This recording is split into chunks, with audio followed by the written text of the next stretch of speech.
Nagulang nga pala ni Tampo si Papa Tampi. Dahil nga pala nilagay sa kompresor yung mamahaling prutas. Kaya naman sobrang gigil dito ni Papa Tampi. Buti na lamang ay marami pa siyang mamahalin ng mga prutas. Kaya naman naisipan niya ipamigay ito. Magawa nga pala kami dito ng homework namin. Tapos nga pala ay natulog na kami. Si Tampo nga pala ay naglalaro ng Roblox. Nakita nga pala ni Tampo na walang nakaupo sa computer ni Papa Tampi, agad siyang pumunta. Agad nga pala siya dito naglaro. Hindi nga pala inaasahan na inalagay ni Tampo yung pamahaling fruit sa kompresor. Kaya naman hindi alam kung anong gagawin ni Tampo. Dito nga pala ay dahan-dahan siya lumakad palayo. Pero nga pala yung lakad niya ay parang ewan lang. Pagkalipas nga pala ng ilang minuto ay dumating na si Papa Tampi. Agad nga pala siya umupo sa kanyang computer upang maglaro ulit ng Roblox. Dito nga pala ay biglang nagulantang si Papa Tampi. Yung candy blossom niya pala na mamahalin ay nawala. Napalingon nga pala sa amin si Papa Tampi. Dito nga pala ay kunwari wala kaming alam. Kaya naman tamang Roblox kami dito. Dito nga pala ay medyo natatawa ako. Tapos kasi parang wala lang alam. Buti na lamang ay na-record dito si Papa Tampi. Bali nga pala ganito nga pala ang mga nangyari. Dahil nga pala nilagay ni Tampo yung candy blossom sa kompresor. Kaya naman si Papa Tampi ay gigil na gigil. Ito nga pala yung pressure niya dati. O diba kalahating trilyon? Buti na lamang ay meron pa siyang natitira na 7 dito. Bago nga pala maubos si Tampo ay papamigay niya na lang ito. So yung mga katampi, nandito na naman ako sa Grow a Garden. Syempre magpapalaro tayo. Kapag nakakita nyo nga pala mga katampi ay pumili kayo ng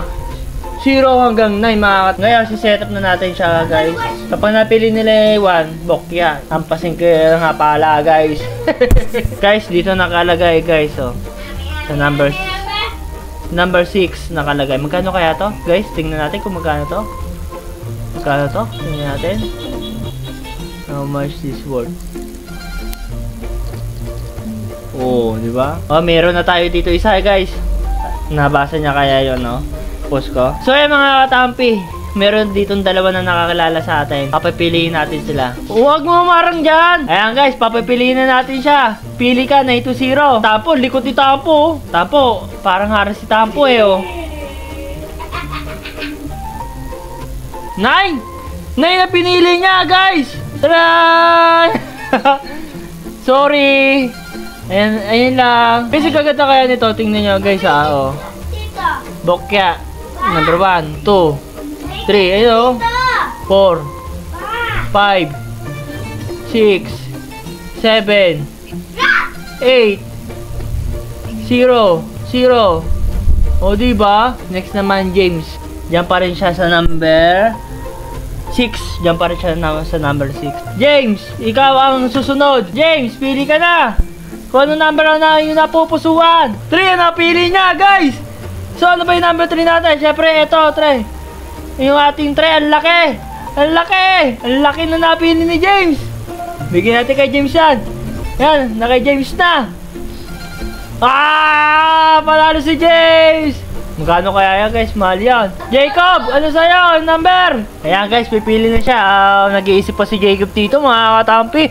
Ano kaya ang mga pipili ni Jacob dito? Number 6! Ang number 6! Ayan ang number 6! Naku! Jacob pa nakapili. Teka lang, munti ka na. Jacob pa nakapili. Number 6 to, Jacob. Halika dito. Teka lang, lapit dito, Jacob. Woo! Panalo si Jacob, mga katapi. Napili niya yung number 6. Number 6, guys. Napili niya. Bigyan na natin itong cherry blossom na to. Pili natin yan. Bigyan na natin yan. Ibno, huwag ka malungkot dyan. Bibigyan kita, Ibno ba? Ayan, bibigay ko sa iyo ito. Ibno, malaki yan! Ha? Huwag ka na malungkot. Accept mo. Kaya mga katampi, dito na nga pala natatapos ang ating laro at kumukulog na nga pala sa labas. Sana tamaan ng ating mga halaman. Kaya naman, paalam nga pala sa inyo mga katampi.